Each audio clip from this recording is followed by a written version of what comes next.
की जिंदा हूं मैं ये वतन। Jai Hind defence aspirant. Welcome to defence tricks and tips. मैं आप सभी का स्वागत करता हूं हमारे यूट्यूब चैनल में। आज हम बात करने वाले हैं पार्ट 2 पीपीएनडीटी का, जिसमें हम सिर्फ और सिर्फ बात करेंगे नरेशन की। अगर बात की जाए पहले वीडियो में, तो पहले वीडियो में मैंने आपको बताया कि आपको कैसे राइट डाउन करना है पीपीएनडीटी, बॉक्स कैसे फिलअप करना है, बैकग्राउंड कैसे देखना है, सब चीज़ें मैंने आपको दिखाई है। तो आप प्लीज़ अगर उस वीडियो को नहीं देखा है, मैं आई बटन में उसकी लिंक दे दूंगा, आप वहाँ से उसे देख सकते हैं, या फिर मैं डिस्क्रिप्शन में भी आपको एक लिंक दे दूंगा, आप वहाँ पे क्लिक करके आप उसे देख पाएंगे। ओके। और एक बात, मैंने एक स्पेशल प्लेलिस्ट बना ली है हमारे चैनल पे, तो प्लीज़ आप जाइए और उस प्लेलिस्ट को देख लीजिए। स्क्रीनिंग प्लेलिस्ट करके है, आप देख सकते हैं उसे। ओके, तो आइए चले बात करते हैं आगे। अभी अगर नरेशन की बात करें, जो मोस्ट इम्पॉर्टेंट पार्ट है आपके पीपीएनडीटी का, तो नरेशन आपको देना होता है 60 सेकेंड्स में। देखिए, अगर आप फ्रेशर हो तो आपको देर आर सम चांसेस कि आपको 90 सेकंड मिल जाएंगे या फिर 60 के ऊपर सेकंड मिल जाएंगे, लेकिन मोस्ट ऑफ द टाइम बंदों को मिलता है 60 सेकंड या उससे कम या थोड़ा ज़्यादा। ठीक है, it depends on the assessor कि उनको कितने टाइम के बाद आपको नेक्स्ट बोलना है। ठीक है, तो सबसे पहले अगर बात की जाए तो नरेशन या पीपीएनडीटी आप जब भी जाते हो टेस्ट देने के लिए, स्क्रीनिंग टेस्ट, तो आपका अपीयरेंस अच्छा होना चाहिए। आपके जो कपड़े हैं वो अच्छे होने चाहिए। अच्छे इन द सेंस ये नहीं कि महंगे कपड़े होने चाहिए, ऐसी बात नहीं कर रहा हूँ मैं। अच्छे इन द सेंस कि साफ़ सुथरे होने चाहिए। ओके, पैंट शर्ट हो या ब्लेज़र हो, अच्छा होना चाहिए, नीट एंड क्लीन। राइट, जो भी आपका ड्रेस होगा वो नीट एंड क्लीन होना चाहिए। और मोस्ट इम्पॉर्टेंट बात, आपका जो भी ड्रेसिंग स्टाइल हो या हेयर कट हो, everything should be in a discipline manner. आपको डिसिप्लिन में रहना है। If you are thinking, if you are having an aim to be an officer in Indian Armed Forces, so please, you need to understand it. You have to be a disciplined kind of person. Okay? तो appearance की बात तो हो चुकी है। अभी बात करते हैं बॉडी लैंग्वेज की। अगर बॉडी लैंग्वेज की बात की जाए तो आप कैसे चलते हो या आप कैसे बात करते हो, ठीक है, ये सब बातें आपकी बॉडी लैंग्वेज में आ जाती है। आपकी बॉडी लैंग्वेज से समझ जाता है ऐसे सर को कि ये बंदा अंडर कॉन्फिडेंस है, या फिर बंदा ओवर थिंकिंग कर रहा है, या कन्फ्यूजन है, या इसे एनजाइटी है, या इसे डर लग रहा है। ये आपकी बॉडी लैंग्वेज से समझ जाता है। मैंने बहुत बार देखा है बच्चों के पैर कपकपाते हैं जब भी किसी के सामने अगर बात करनी हो तो पैर से कपकपाते हैं उनके। तो ऐसा नहीं होना चाहिए। You have to be a very conscious and you have to be very conscious about your work. आपको कॉन्फिडेंस रहना है and you will be, I know. ये हो गया बॉडी लैंग्वेज। उसके बात करें तो एनजाइटी, बहुत सारे बंदों को ना डर लगता है। आई नो, फ्रेशर अगर बंदा है तो डर ऑब्वियसली लगेगा, लेकिन आपका डर एक ही बात से निकलेगा, वो है प्रैक्टिस और प्रैक्टिस। जितनी ज़्यादा आप आईने के सामने प्रैक्टिस करोगे नरेशन की, उतना ज़्यादा आपको बेनिफिट मिलेगा आपकी स्क्रीनिंग टेस्ट में जब आप नरेट करोगे इन फ्रंट ऑफ एसेसर। ठीक है, तो ये बात आप ध्यान में रखिए कि आपको in front of mirror practice करनी है। ठीक है, और उन सारी बातों को याद करो, मैंने क्या लिखा है। मैं आगे आपको अच्छे से समझाऊंगा कि डिवाइड कैसे करना है नरेशन को। ठीक है, तो चलिए बात करते हैं एंजाइटी की। तो एंजाइटी दूर करने के लिए ब्रीदिंग एक्सरसाइज जो होती है वो बहुत ही ज़्यादा इंपॉर्टेंट होती है। अगर एंजाइटी की बात की जाए तो ब्रीदिंग एक्सरसाइज जो होती है, स्लोली ब्रीथ कीजिए, जिससे आपका जो भी टेंशन होगा, जो भी एंजाइटी होगी, जो स्ट्रेस होगा, वो स्ट्रेस लेवल निकल जाएगा। It will be A low. Okay, so don't worry, आपको ब्रीदिंग एक्सरसाइज करनी है, स्लोली ब्रीथ। आफ्टर दैट बात करें एक्सप्रेशन की, तो एक्सप्रेशन ये ऐसा पार्ट है जिससे आगे वाले को पता चलता है कि बंदे में कितना ज़्यादा कॉन्फिडेंस भरा हुआ है। ओके, आपके फेस पे हमेशा स्माइल होनी चाहिए। बंदे को सामने वाला लगना चाहिए कि हाँ यार, बंदा फुली कॉन्फिडेंट है और ये इस बार अच्छे से परफॉर्म करेगा। अगर आप कॉन्शियस हो, अगर आप टेंशन में, अगर आप स्ट्रेस ले रहे हो, तो ये आपके चेहरे पे साफ साफ दिखेगा। अगर आप एंजाइटी से जूझ रहे हो तो प्लीज़ और प्लीज़ मैं आपको बताऊंगा, ब्रीथ एक्सरसाइज कीजिए और इतना कॉन्फिडेंट बनिए बाय प्रैक्टिसिंग नरेशन कि वहाँ पे आपको एक्सप्रेशन का प्रॉब्लम नहीं जाना चाहिए। स्माइली फेस वहाँ पे आपको रखना है। ठीक है, उसके बाद बात करते हैं don't talk too much in the sense what, in the sense कि आपको 60 सेकेंड्स दिए गए हैं आपका नरेशन ख़त्म करने के लिए। आपको उतने ही सेकेंड्स में आपको आपका नरेशन ख़त्म करना है। आपको वर्बोस नहीं या उससे ज़्यादा नहीं होना है। ठीक है, बहुत बार ऐसा होता है कि बंदे 60 सेकंड के ऊपर चले जाते हैं और मजबूरन असेसर को नेक्स्ट बोलना पड़ता है। ओके, तो ऐसा नहीं होना चाहिए। उसके बाद बात करें कॉन्फिडेंस की, तो किसी भी बंदे का जो कॉन्फिडेंस होता है वो किससे झलकता है? उसके क्लियर एंड लाउड वॉइस से। ठीक है, अगर बंदा लाउडली कह रहा है और क्लियरली कह रहा है कोई भी बात, लाउड इन द सेंस चिल्लाना नहीं है वहाँ पे, ओके, लाउड इन सेंस अच्छे से। अगर उसका आई कांटेक्ट अच्छा है ग्रुप के साथ, ठीक है, अगर या वो बात अपनी रख पा रहा है सबके सामने अच्छे से, तो ये बंदा है कॉन्फिडेंस बंदा। ओके, एक बहुत ही इंपॉर्टेंट पार्ट है, आपको कभी भी नरेशन देते हुए या ग्रुप डिस्कशन देते हुए आपको असेसर को नहीं देखना होता है प्लीज़। ये आपको इंस्ट्रक्ट किया जाएगा वहाँ पे भी, और मैं भी यहाँ पे आपको बता रहा हूँ कि आप नरेशन दो या फिर ग्रुप डिस्कशन में आपको असेसर को नहीं देखना है। ओके, इससे अगर आप असेसर को देखते हो तो आप एक अटेंशन सीकर कहलाओगे, कि आप उनसे ये बोलो कि देखो मैं अभी नरेशन देने वाला हूँ, या मैंने अभी ये पॉइंट बोला है, आपने देखा या नहीं देखा। तो ऐसे बंदे most of the time screen out हो जाते हैं। ठीक है, तो ऐसा नहीं करना है प्लीज़। ये हो गया नरेशन पार्ट कि आपको कैसे थोड़ा करना चाहिए। अगर मैं अच्छे से बात करूँ तो इसमें सबसे पहली बात है आपका सीटिंग पोस्चर कैसा होता है। जो आपका सीटिंग पोस्चर है वो 90 डिग्री होना चाहिए। अगर मैं यहाँ पे बात करूँ, ये वाला एक 90 डिग्री, ये और ये एक 90 डिग्री स्ट्रेटली। ओके, ये आपका सबसे बेस्ट सीटिंग पोस्चर है। ये नहीं होना चाहिए, ये नहीं होना चाहिए, और ये भी नहीं होना चाहिए। ये ऐसा एल नहीं होना चाहिए। ओके, ये ऐसा एल नहीं होना चाहिए। ये सबसे सटीक है, ये सबसे बेस्ट पोस्चर है, और यही मैं रेकमेंड करूँगा कि आप ऐसे ही बैठें। ठीक है, आगे बात करते हैं। हाँ, यहाँ अगर बात की जाए तो मोस्ट ऑफ द टाइम अगर बंदा अंडर कॉन्फिडेंस है तो बात कैसे पता चलेगा? ये देखिए, ये एज जो है ना, यहाँ पे बंदा बैठा हुआ है चेयर की, ये यहाँ पे ये इतना गैप रहा है, तो ये इससे पता चलता है कि बंदा अंडर कॉन्फिडेंस है। या कुछ कुछ बंदे यहाँ पे बैठ जाते हैं, या एज पे, ये जो एज होता है यहाँ पे बैठ जाते हैं, तो इससे पता चलता है कि बंदा अंडर कॉन्फिडेंस है, डरा हुआ है। ओके, ऐसे तो नहीं बैठना है, ऐसे ही मत बैठिए, आपको बैठना है ऐसे। अभी बात करते हैं कि आपका नरेशन कैसे होता है।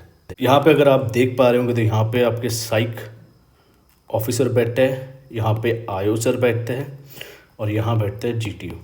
ओके, प्लेसेस चेंज हो सकती है। ओके, तो अगर बात की जाए, आप यहाँ पे पहले बंदे हो और आपके ग्रुप में 10 बंदे हैं इंक्लूडिंग, तो स्टार्टिंग होगा आपसे 60 सेकेंड, 60 सेकेंड, 60 सेकेंड, 60, ये लास्ट वाले बंदे तक 60 सेकेंड। सबसे पहले आपको इंस्ट्रक्ट किया जाएगा कि जैसे ही आपके ग्रुप में से कोई भी लास्ट बंदा, जो भी, अगर ये लास्ट बंदा है 10वां बंदा, इसका नरेशन ख़त्म होता है, वैसे ही आपको ग्रुप डिस्कशन शुरू करना है। ठीक है, वो आपको इंस्ट्रक्ट कर देंगे। ओके, अभी बात करते हैं सिर्फ और सिर्फ नरेशन की। तो ये नरेशन 60 सेकंड में आपको ख़त्म करना है। अगर आप 60 सेकंड के ऊपर जाते हो तो मजबूरन जो भी वहाँ पे इंस्ट्रक्टर रहेंगे उनको नेक्स्ट बोलना पड़ेगा। ठीक है, तो मैं आपको यही बोलूँगा कि प्रैक्टिस कीजिए बहुत ज़्यादा से ज़्यादा, कि आपका जो नरेशन हो वो विदिन 60 सेकंड में ख़त्म हो जाए। ओके, तो अभी बात करते हैं नरेशन की। नरेशन कैसा होना चाहिए? ये जो टेबल है, ये मैंने पार्ट 1 में समझाया कि आपको कैसे फिलअप करना है, सब कुछ मैंने बताया। आप प्लीज़ वो वीडियो देख लीजिए। अगर यहाँ पे बात की जाए तो मैं यहाँ लिखूँगा 3 कैरेक्टर। ठीक है, एक है मेल और 2 है फीमेल। ये जो मैंने पार्ट 1 में जो स्टोरी ली है, मैंने उसी स्टोरी को आगे कंटिन्यू किया है, तो आप नरेशन अच्छे से दे पाएंगे, समझ पाएंगे इसे। और तो मैंने यहाँ पे लिया है 24 to 26 मेन कैरेक्टर का एज। यहाँ पे मेल कैरेक्टर का एज लिया है मैंने 32 to 35, और फीमेल कैरेक्टर का एज लिया है 28 to 30। ऑलराइट, और every one in a positive mode. यहाँ पे मैंने पहले आपको बता दिया था कि कैसे लिखना है। जैसे मैंने आपको बताया था कि आपका जो मेन कैरेक्टर होता है उसे आपको सर्कल करना पड़ता है, तो मैं यहाँ पे सर्कल कर देता हूँ। तो ये बन गया हमारा मेन कैरेक्टर। यहाँ पे लिखा होगा एक्शन, और नीचे यहाँ पे लिखा होगा स्टोरी। ओके, तो अभी बात करते हैं सबसे पहले जो पिछले वाले वीडियो में आपको पार्ट 1 में मैंने बताया था। ठीक है, मैं यहाँ पे आई बटन पे दे दूंगा, आप यहाँ से देख सकते हैं, ठीक है। तो यहाँ पे जैसे मैं बोलता हूँ एक्शन, तो आपको वन लाइनर मैंने पहले ही बोल दिया कि checking all the documents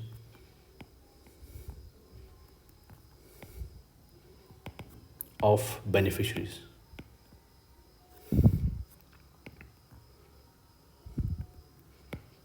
beneficiaries, okay. और यहाँ पे आप अपनी स्टोरी लिख देंगे, यहाँ पे आपकी स्टोरी आ जाएगी, ओके। ये पार्ट आपको समझ गया, ये मैंने पार्ट 1 में भी दिखाया, तो आप प्लीज़ उसे देख लीजिए। अगर बात करें जब आप नरेशन देते हो तो आपका जो ध्यान होना चाहिए, जो आपको जो आई कांटेक्ट होना चाहिए, वो आपके ग्रुप के साथ होना चाहिए। आप अगर किसी का नरेशन सुन भी रहे हो तो आपको जो आपका ध्यान है, जो आपकी आंखें, वो उनकी तरफ होनी चाहिए कि आपको उनका सब बातें सुनना है, ना बल्कि आपको असेसर को देखना है, ओके। आपको असेसर को नहीं देखना है, ठीक है। आपको जब भी नरेशन का वक्त आता है आपको सिर्फ और सिर्फ अपने दोस्तों को, जो भी आपके ग्रुप मेंबर वहाँ पे होंगे, उनको देखना है और उनको बताना है, उनको बताते बताते देखना है। अभी बात करते हैं आपको नरेशन कैसे देना है। मैं आपको एक एग्जांपल देता हूँ। Gentleman, what I perceive, there are 3 character, 1 male and 2 female. 1 male having age of 32 to 35 and both the female nearly having age of 24 to 30. Action of my story, checking all the documents of beneficiaries. Akanksha, who was a civil engineer working under Pradhan Mantri Awas Yojana, one day block development officer assigned work to Akanksha for checking all the documents of beneficiaries under PMA to assign housing loan to them. Akanksha went to village and started meeting beneficiaries individually. She checked all the documents like land details, PAN card, Aadhaar card, make sure that the land should be more than 640 square feet. Akanksha submit a report to office and within a few days, a loan given to beneficiaries. By doing these all things, she was happy with her effort. Okay, ये हो गई 1 minute में आपका narration, okay. सो आपको ऐसा narrate करना है। अभी मैं आपको समझाऊंगा कि मैंने कैसे नरेट किया है। ये जो पहली बात है यहाँ पे ये वाला बात है, ये बॉक्स है कि मैंने बॉक्स में समझाया है, ये वाला बॉक्स, ओके। उसके बाद ये है आपका पास्ट और उसके बाद ये है आपकी इमेज प्रेजेंट वाली, ओके। और ये है आपका फ्यूचर, मतलब आउटकम। आपने जो काम किया उसका आउटकम क्या निकला। हमेशा आउटकम पॉजिटिव ही लेना है, ओके। ये ध्यान में रखना। ये हो गया नरेशन का पार्ट, ठीक है। तो इसे मैं और अच्छी तरीके से आपको एक बार समझा देता हूँ और अच्छी तरीके से एक बार मैं नरेट कर लेता हूँ। Gentleman, what I perceive, there are 3 characters. यहाँ पे 3 कैरेक्टर्स है, 1 2 3। 1 मेल, यहाँ पे 1 मेल कैरेक्टर है। 2 फीमेल, यहाँ पे 2 फीमेल है। अभी मुझे जो मेल कैरेक्टर उसका एज बताना है। Male having the age of 32 to 35 and both the female, मतलब ये female, both the female having a nearly age. मैं दोनों का एज नियरली बता रहा हूँ, आप सेपरेटली भी बता सकते हैं कि जैसे out of 2 female, 1 female having age of 24 to 26 and other female having age of 28 to 30। लेकिन मैं इसे टाइम बचाने के लिए मैं बोथ द फीमेल ले रहा हूँ यहाँ पे, ठीक है। The both the female having nearly age of 24, ये 24 हो गया, to 30, मतलब इन दोनों का 24 to 30 के बीच में एज है, ओके। उसके बाद all are in positive mode. ये सबसे बेस्ट लाइन है और ये आपको इंपॉर्टेंट लाइन बनाती है यहाँ पे। ये सबसे इंपॉर्टेंट लाइन है, okay. All are in positive mood. हमें हमेशा पॉजिटिव ही लेना है mood, okay. Action of my story, checking all the documents of beneficiaries. ये एक्शन हो गया। तो ये हो गया खत्म आपका बॉक्स, आपने नरेट किया। ये आपका हो जाएगा आई थिंक 8 सेकेंड में हो जाएगा, ये मोर 10 सेकेंड में भी। उसके बाद अगर बात की जाए कि पास्ट में क्या हो रहा है, उस जो पिक्चर है, वो जो इमेज है, उसके पहले क्या हुआ है। तो Akanksha, who was a civil engineer working under Pradhanmantri Awas Yojana, one day a block development officer assigned work to Akanksha for checking all the documents of beneficiaries under PMAY to assign housing loan, okay. तो ये picture से पहले क्या हुआ, मतलब ये बंदी यहाँ पे क्या करेगी, कुछ काम हुआ इसलिए तो इस जगह पे आई है वो, ठीक है। तो अब आता है बीच में जहाँ इमेज है, ओके। जहाँ इमेज है, यहाँ पे इमेज है, ये वाला इमेज है।